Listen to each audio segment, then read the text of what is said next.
감사합니다. 우리 자리에서 일어나서 하나님 말씀 듣겠습니다. 오늘 본문 사무엘하 3장 27절에서 39절 말씀인데요. 설교의 순서를 따라서 성경 봉독은 31절에서 37절까지 저와 여러분이 교독해서 하도록 하겠습니다. 제가 먼저 봉독합니다. 다윗이 요압과 및 자기와 함께 있는 모든 백성에게 이르되 너희는 옷을 찢고 굵은 배를 띠고 아브넬 앞에서 애도하라 하니라. 다윗 왕이 상녀를 따라가 아브넬을 헤브론에 장사하고 아브넬의 무덤에서 왕이 소리를 높여 울고 백성도 다 우니라. 왕이 아브넬을 위하여 애가를 지어 이르되 아브넬의 죽음이 어찌하여 미련한 자의 죽음 같은고. 내 손이 결박되지 아니하였고 내 발이 착고에 채이지 아니하였거늘 불의한 자식의 앞에 엎드려짐 같이 내가 엎드려졌도다 하매 온 백성이 다시 그를 슬퍼하여 우니라. 석양에 뭇 백성이 나와 다윗에게 음식을 권하니 다윗이 맹세하여 이르되 만일 내가 해지기 전에 떡이나 다른 모든 것을 맛보면 하나님이 내게 벌 위에 벌을 내리심이 마땅하니라 하매 온 백성이 보고 기뻐하며 왕이 무슨 일을 하든지 무리가 다 기뻐하므로. 같이 읽겠습니다. 이날에야 온 백성과 온 이스라엘이 넬의 아들 아브넬을 죽인 것이 왕이 한 것이 아닌 줄을 아니라. 아멘. 네, 자리에 앉아 주십시오. 주 안에서 사랑하는 화중 형제 자매 여러분, 우리는 지난 시간에 본문에서 첫 번째 설교를 들었습니다. 요압은 헤브론에서 아브넬을 살해했습니다. 은혜와 자비가 분명히 드러나야 하는 헤브론을 사사로운 복수가 자행되는 살해의 현장으로 만들었죠.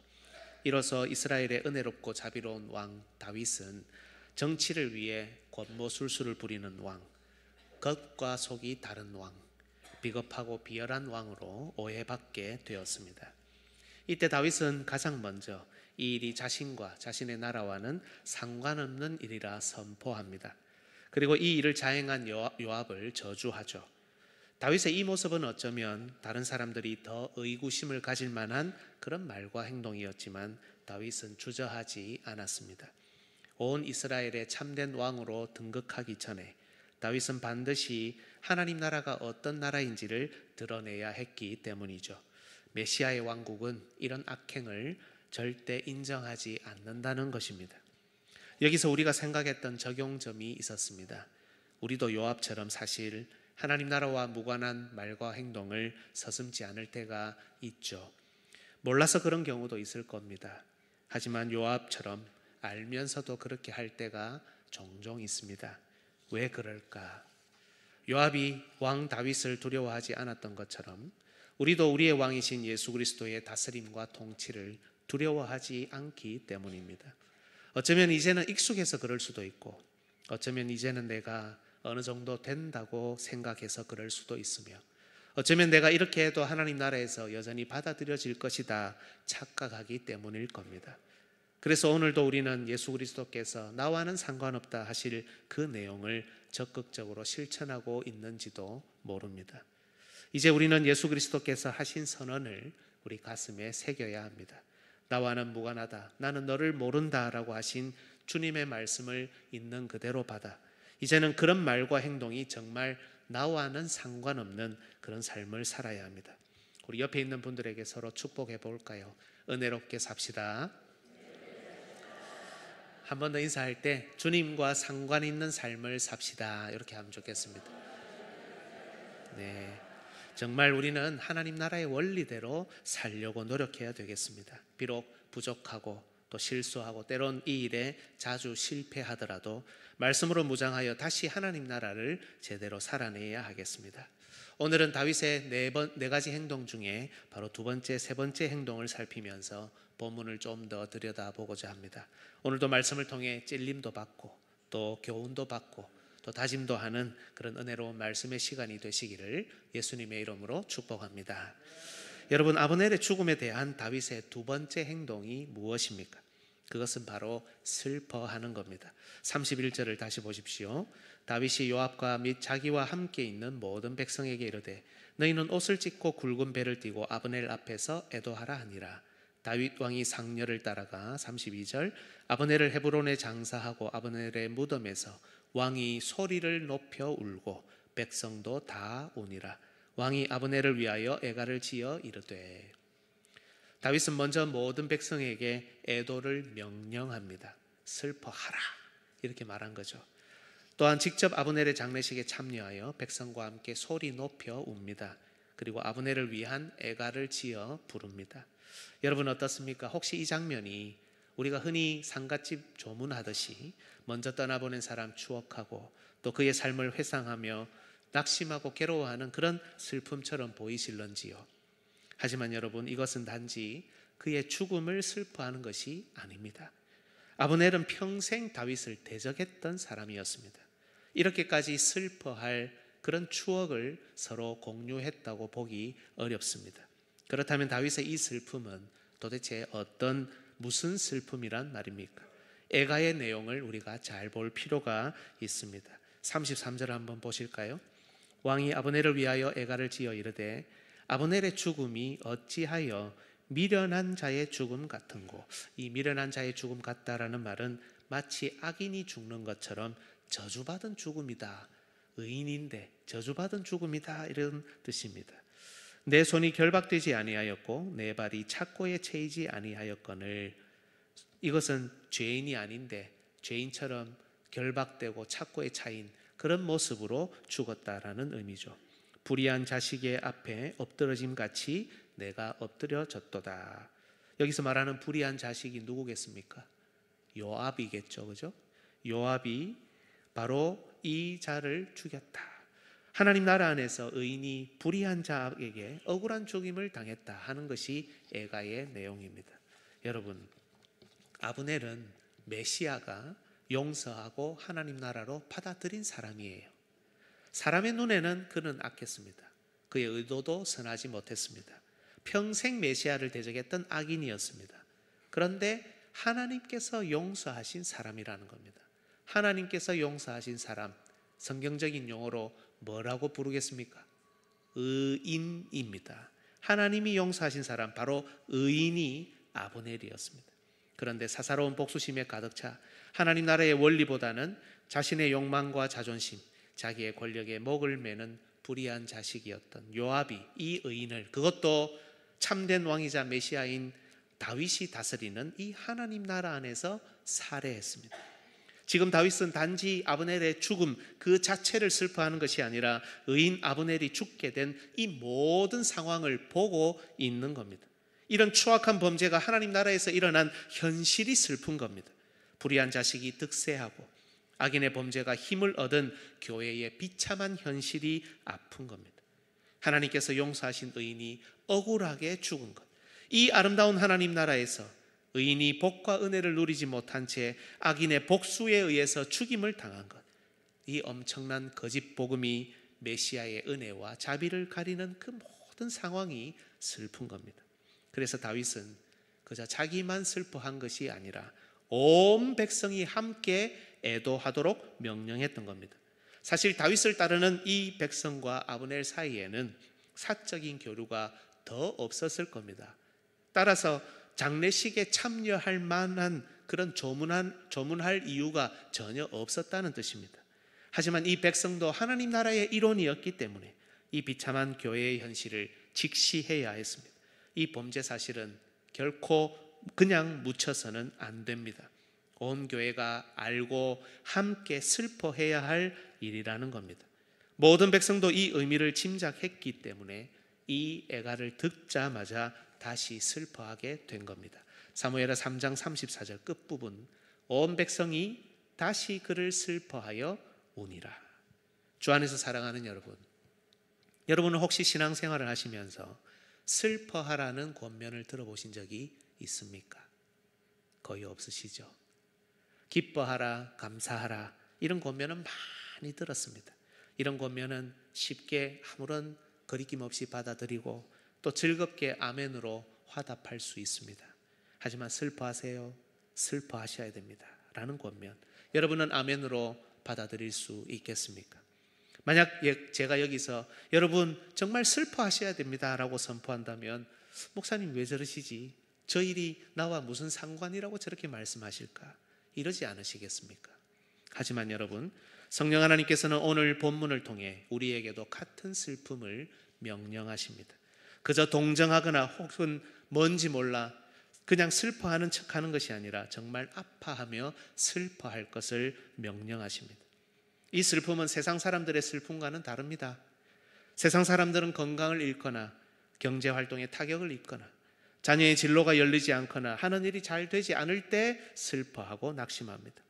하지만 우리는 이런 일에 슬퍼해서는 안 됩니다. 여러분 기억하십시오. 우리는 이런 일에 슬퍼하지 않습니다. 우리의 모든 환경과 상황은 온 우주의 창조주이신 하나님의 손에 달려 있습니다. 믿으십니까? 그래서 때론 어려움을 겪더라도, 때론 그 어려움의 시간이 길어지더라도, 그래서 때론 그것이 내가 너무 이해되지 않는다 하더라도 우리는 이런 것 때문에 슬퍼할 필요가 없습니다. 대신 우리가 진심으로 슬퍼할 일은 따로 있습니다. 예수 그리스도의 교회가 은혜와 자비의 복음이 아닌 미움과 사사로운 복수가 가득한 이 현실에 대한 슬픔입니다.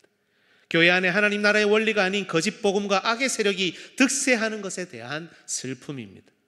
악한 자가 교회 안에서 강포를 휘두르고 불의한 자식이 의인을 핍박하고 압제하며 주 예수 그리스도께서 용서하신 의인들, 신실한 주의 백성들이 힘이 없다는 이유로, 부족하다는 이유로, 가난하다는 이유로 외면받고 무시당하는 이런 하나님 나라의 현실이 슬프고 또 아파야 한다는 겁니다. 형제 자매된 자들이 하나님 말씀에 순종하지 않으며 믿음으로 살지 못하는 것 때문에 아파야 되는 겁니다. 함께 교제를 나누는 신자들이 말씀이 아닌 자기 생각과 고집에 사로잡혀 있는 바로 그 모습, 그걸 보면서 아파하고 슬퍼해야 합니다. 우리의 사랑하는 형제 자매들이 믿음 안에서 전혀 성장하지 않고 성장할 마음조차 없으며 그게 무엇인지조차 모르는 현실을 보며 슬퍼해야 합니다. 여러분, 때론 우리 자녀를 보면 슬플 때가 있습니다. 언제입니까? 우리 자녀가 공부를 잘 못할 때가 아닙니까? 혹은 내 자녀의 길이 내 생각대로 잘 열리지 않아서이지 않습니까? 취직이 제대로 안 돼서 가슴 아프지 않습니까? 여러분, 아닙니다. 하나님의 주권을 믿는 우리는 비록 슬프지만 이런 일로 슬퍼하지 않습니다. 대신 그들이 혹시라도 구원의 길에서 벗어나 있는 것이 가슴 아프고 슬퍼야 합니다. 우리 가정이, 나의 남편과 아내가, 내 부모와 자녀가 참된 복음의 길을 걷지 못하는 것 때문에 내가 아프고 슬퍼야 하는 겁니다. 내가 하나님의 말씀대로 살지 못하는 게 비참하고 슬프고, 내가 하나님 나라를 구현해내지 못하는 것이 아무 감흥 없는 그런 일이 아니라 정말 가슴 아픈 일이라는 것이 내 마음속에 박혀 있어야 한다는 겁니다. 내가 돈을 많이 벌지 못하는 것을 슬퍼하는 대신 하나님께서 내게 주신 물질을 하나님 나라와 복음을 위해 사용하지 못하는 것이 정말 안타까워야 하는 겁니다. 우리 오늘 하이델베르그 요리문답을 통해서도 배웠죠. 비참함, 그 슬픔, 그 내용이 우리 가슴 속에 살아나야 된다는 그런 말씀입니다. 이 모든 일이 교회와 하나님 나라 안에 여전히 강력하게 나타나고 있는 모습, 그것이 정말 슬프고 가슴 아파야 합니다.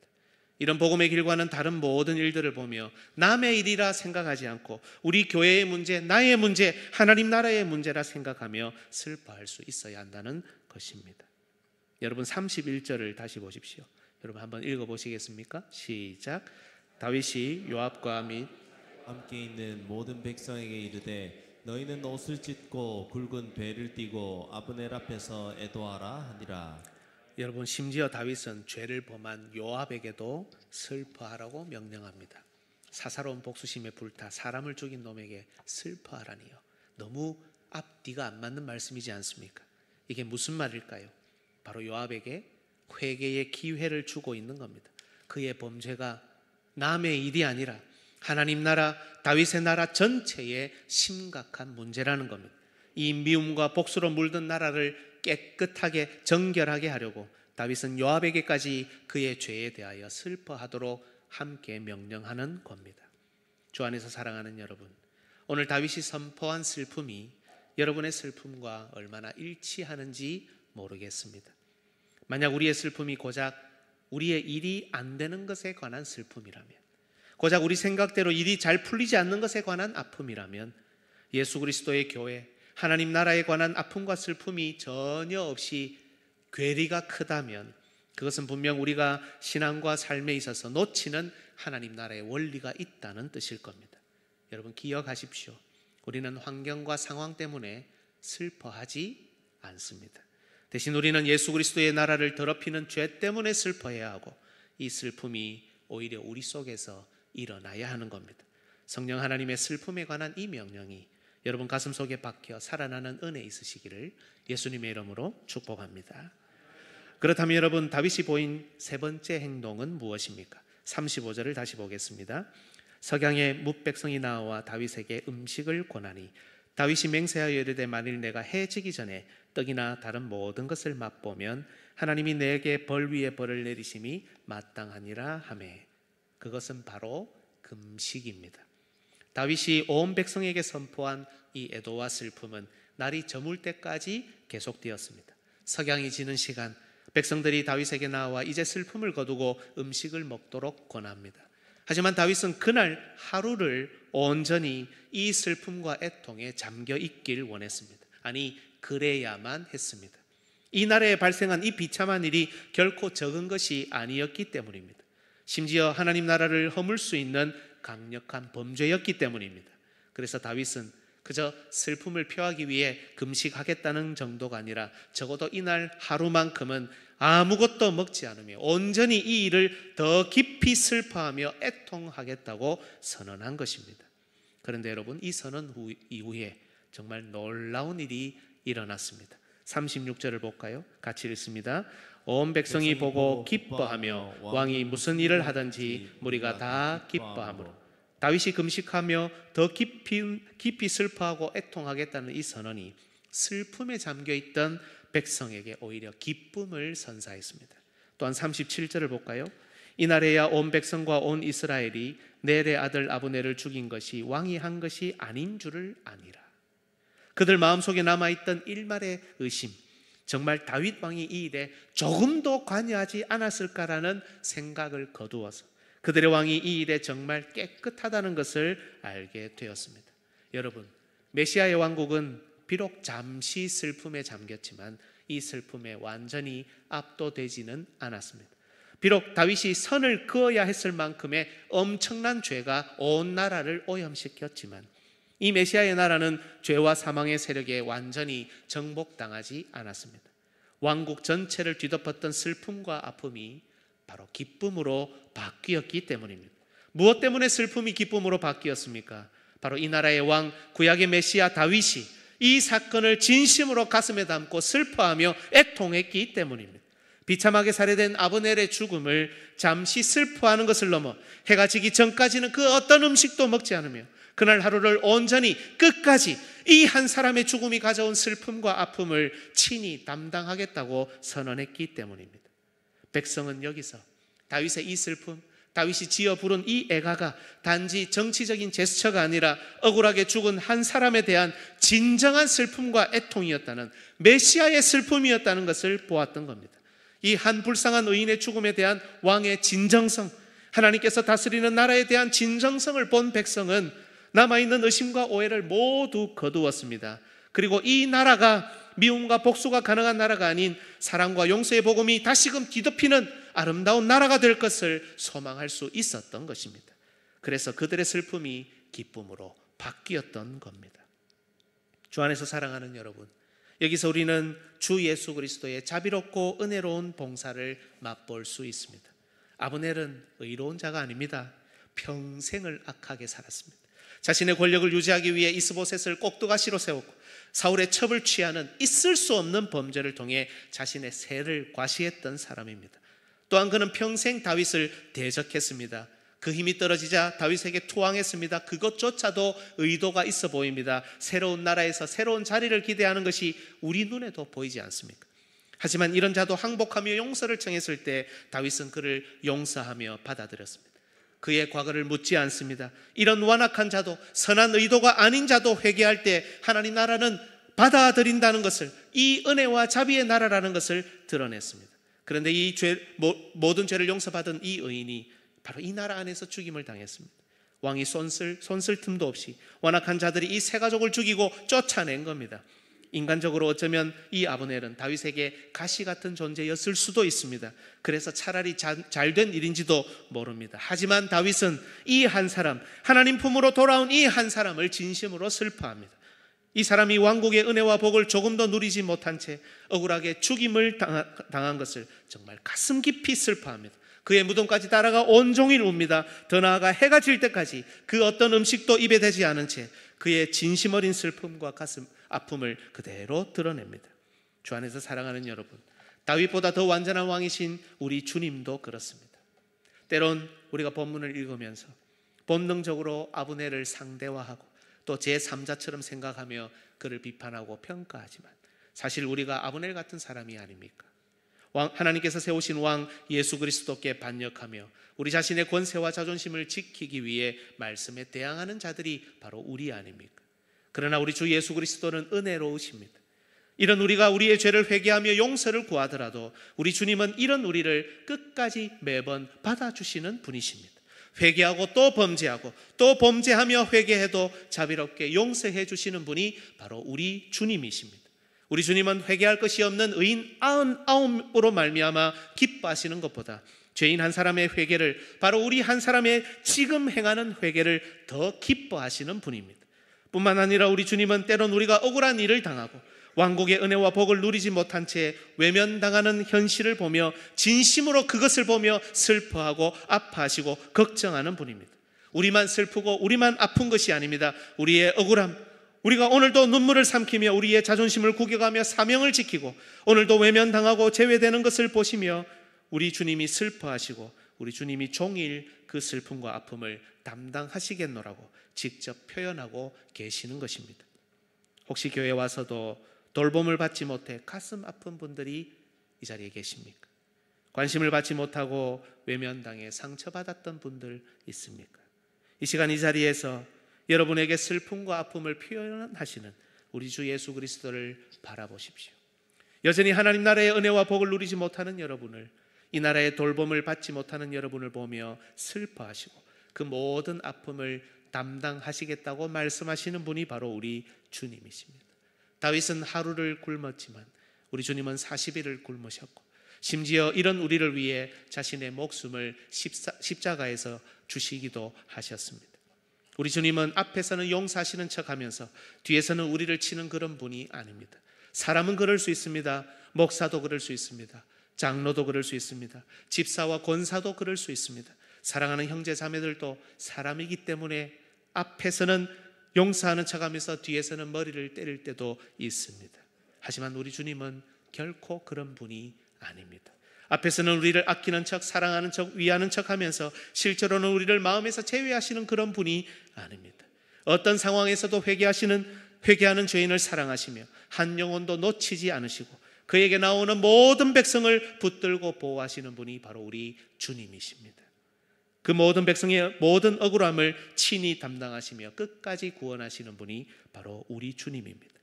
결국 다윗은 아브넬을 지키지는 못했지만 우리 주님은 세상 끝날까지 우리를 지키며 보호하시고 그렇게 하실 능력이 있는 분입니다. 그분이 바로 우리의 주님입니다.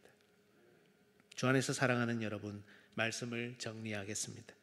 우리는 진정한 슬픔을 잊은 그런 참담한 교회의 시대를 살고 있습니다. 반으로 딱 나뉜 나라를 닮아서 한국의 교회도 정확하게 반으로 나뉘었습니다. 한쪽은 기쁘고 한쪽은 슬픕니다. 무슨 말을 하는지 다 아실 겁니다. 다른 결과였어도 마찬가지였을 겁니다. 서로를 향한 진정한 슬픔과 아픔이 사라진 시대 아닙니까? 말씀을 모르며 말씀을 존귀하게 생각하지 않는 시대입니다. 말씀과 다른 말과 행동을 하면서도 그게 다른지조차도 모르는 그런 불쌍한 교회의 시대를 우리가 살아갑니다. 회개해야 하는 자들이 회개하지 않는 시대입니다. 그 회개에 자신이 포함되어야 되는데 언제나 자신은 빼고 다른 사람을 가리키고 있는 시대입니다. 말씀이 자기 자신을 지적하고 가리키고 있다면, 나의 신앙 여정이 부정당하는 것 같다면 언제든 분을 내고 책임을 전가할 그런 사람을 찾는 시대를 살아가고 있습니다. 그러나 여러분, 이때 우리가 바라보아야 하는 분이 바로 우리 주 예수 그리스도이십니다. 회개하는 자들을 진심으로 받아주시고 억울한 일 당하는 자들을 진심으로 슬퍼하며 아파하시는, 끝까지 자기 백성을 보호하시고 책임지시는 우리 주님이야말로 슬픔을 잊은 교회의 시대, 살아서나 죽어서나 우리가 붙들어야 할 유일한 우리의 소망입니다.